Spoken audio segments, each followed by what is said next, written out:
una gran satisfacción presentarlo al doctor Guillermo Díaz Martínez, porque es de esas entrevistas que no tienen que ver con la coyuntura política del momento, tienen que ver con la historia misma de la Argentina. Y he tenido oportunidad de participar el viernes pasado en el aula magna de la Universidad Nacional de Catamarca de la distinción.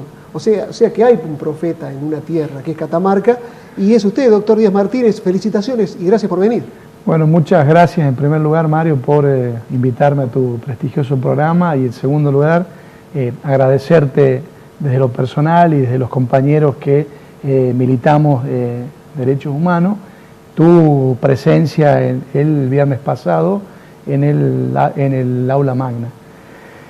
Nadie es profeta en su tierra, bueno, eso te lo dejo a tu criterio, Mario, pero la verdad que este es un reconocimiento, sinceramente, que no lo siento propio, en el sentido que no lo siento que es personal, sino que se reconoce a un trabajo colectivo, a las organizaciones de derechos humanos, especialmente a las de Catamarca, y a los militantes de derechos humanos que nos acompañan, otros que fallecieron, pero que a lo largo de estas décadas lucharon incansablemente en levantar la bandera de la memoria, la verdad y la justicia. Yo soy, digamos, una excusa en este caso, y la verdad que la Casa de Altos Estudios, como es la Facultad de Humanidades de la Universidad Nacional de Catamarca, reconozca toda esta lucha, toda esta tarea, la verdad que nos da fuerza a todos los que militamos. Por ejemplo, dialogábamos con los compañeros de las organizaciones de derechos humanos, como la Obra o la Casa de la Memoria, y otros compañeros, de la importancia que desde la universidad, desde la facultad, se reconozca y se ponga la importancia que esta materia tiene, ¿no? Claro, porque la historia no es el pasado, es el pasado reciente y lo que vivimos, porque esto continúa desde el nunca más en adelante. La labor de usted, doctor, personalmente, está vinculada con esto, ¿no? Con que no nos olvidemos de lo que ha pasado, para que no se repita nunca más. Exactamente, para que el nunca más no sea un mero principio ético, moral, sino que sea práctico. Lo destacado de los juicios de lesa humanidad son de absoluta vigencia, porque no solo desde el punto de vista penal, que se pretende, ¿no es cierto?, el juicio con todas las garantías y su castigo respecto a los represores, a los genocidas, sino también tiene una función esencial actual, que es, en cada juicio de lesa humanidad está parte de la memoria colectiva. Y esta memoria colectiva nos sirve para que ese nunca más sea, digamos, actual, y tengamos ese código de no repetición. Digo que esa memoria, parte de la memoria colectiva, está porque uno indaga desde el presente, cuando tiene memoria, a lo que ha pasado en el pasado, y ahí, pero esto no es un simple recuerdo de los hechos del pasado, sino una indagación, una resignificación. Quiero decir, quiénes son los que cometieron el golpe, quiénes fueron sus cómplices, cuáles fueron las causas, quiénes fueron los represores, etc. Y poner eso en contexto. Y eso, aparte, se vuelve la entidad a los desaparecidos, como Videla los quiso negar, se ponen en blanco sobre negro los proyectos políticos, es decir, tienen absoluta vigencia. Y por otro lado, Mario, no se puede avanzar, no se puede consolidar el sistema democrático si los crímenes más aberrantes que tiene nuestra normativa jurídica están impunes, como son nada más y nada menos que los crímenes de lesa humanidad.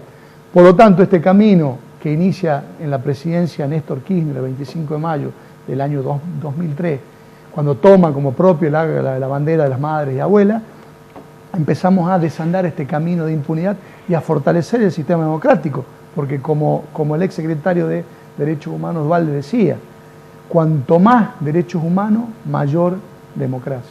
Viene de festejar usted en La Rioja, ¿no? Porque el juicio a los curas riojanos, después del caso Angelelli, también es una satisfacción enorme en la vecina provincia. Sí, es así, Mario, digamos, vuelvo a repetir, este es un trabajo colectivo, si bien uno por ahí aparece más, porque viene trabajando hace mucho en esto, pero vamos consolidando en todo lo que fue el tercer cuerpo, que era el jefe máximo, era Luciano Benjamín Menéndez. Así es.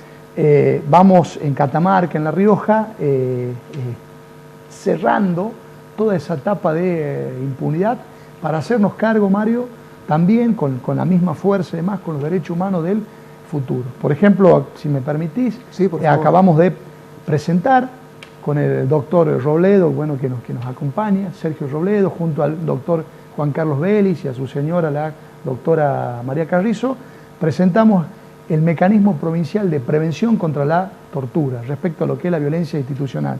Esto lo trabajamos con el secretario de Derechos Humanos de la Nación, Martín Fresneda, y con el Colegio de Abogados. Y lo presentamos a la Comisión para la Reforma de la Constitución. Todo tiene que ver con todo. La violación sistemática de los derechos humanos, es decir, los crímenes de lesa humanidad. Yo comentaba el otro día en el aula magna que fue la llave maestra perversa que permitió violar todos los otros derechos humanos después. Porque eso permitió instaurar un sistema económico, social y político de desocupación, romper la educación. La misma Facultad de Humanidades fue víctima de ese terrorismo de Estado. Recordemos la cesantía del querido profesor Luis Reyes, de Chacho Reynoso y del padre Páez, bueno, etc. Hay varios referentes. Doctor, y para finalizar, ¿y Catamarca cómo queda? La causa Capilla del Rosario, los hechos que van terminando de cerrar, ¿no?, la parte de la historia dura que vivió Catamarca durante el proceso militar. Bueno, en la parte del Juzgado Federal de la Instrucción hay varias causas. Una causa importante, que es la del conocido empresario de la construcción, Gómez Chavero, a quien no solo se lo privó de su libertad, se lo secuestró y estuvo casi un mes privado de su libertad, sino que se apropiaron de su empresa constructora. Esa es lo que se conoce como la parte económica y los daños económicos que hicieron esta dictadura cívico-militar. Y por otro lado, estamos esperando ya la fecha que teníamos de la segunda parte de lo que es el juicio donde se investiga el secuestro y la desaparición forzada de los Ponce y de Yoli Borda. Estamos esperando que prontamente, seguramente en este mes de abril, así lo vamos a solicitar, se integre el Tribunal Oral Federal de Catamarca para que tengamos fecha y hora de inicio de lo que sería el tercer juicio de lesa humanidad y el segundo de la causa Ponce Borda. En el juicio este sería el más grande, Mario, porque no solo tendríamos a la plana mayor del regimiento de ese momento, jefes de inteligencia, jefes de personal, sino también jefes de policía.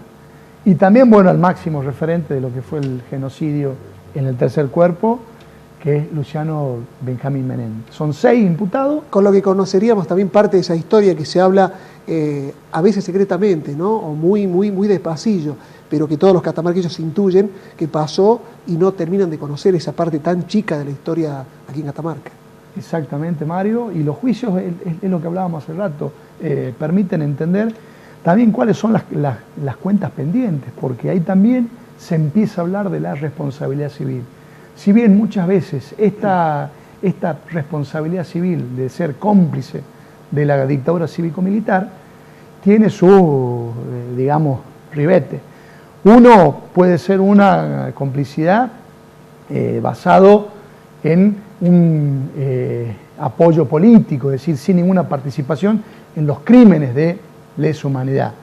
Y esta tiene un reproche fuerte desde el punto de vista ético, moral, y se tendrán que hacer cargo ante la sociedad y ante sus hijos. Y por el otro lado, también hay complicidad ya vinculada a la responsabilidad criminal. Perfecto. Esto también son las cuentas pendientes que seguramente en la causa de Gómez Chavero se van a ir ventilando, y esperemos que en este tercer juicio, que tiene que ser cuanto antes en la provincia de Catamarca también.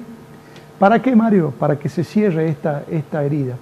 Pero ¿cómo se cierra? Con justicia. Es la única forma. Si no, recordemos el caso el famoso caso alemán. Hasta el día de hoy siguen buscando a los criminales de guerra nazi. A los genocidas que no se terminan de encontrar. Es así. Doctor Guillermo Díaz Martínez, muy amable, muchas gracias y felicitaciones de nuevo por tan importante distinción. No, muchas gracias a ustedes y a la Facultad de Humanidades, que ha tenido ese coraje y que siempre ha prestado un oído a lo que es la política de memoria, verdad y justicia, y saludar desde acá, si me permite, a la decana, señora Vargas, y al querido amigo Jorge Perea, que han puesto todo, al vicedecano Alanís y a la secretaria Celestina Rearte. Muchísimas gracias, muy buenas noches. Bien, y se nos acaba el tiempo. Aquí le ponemos punto final a esta edición del Talión. Nos reencontramos, Dios mediante, el próximo lunes tras el fin de semana largo por Semana Santa. Hasta entonces, y muchas gracias por su amable compañía.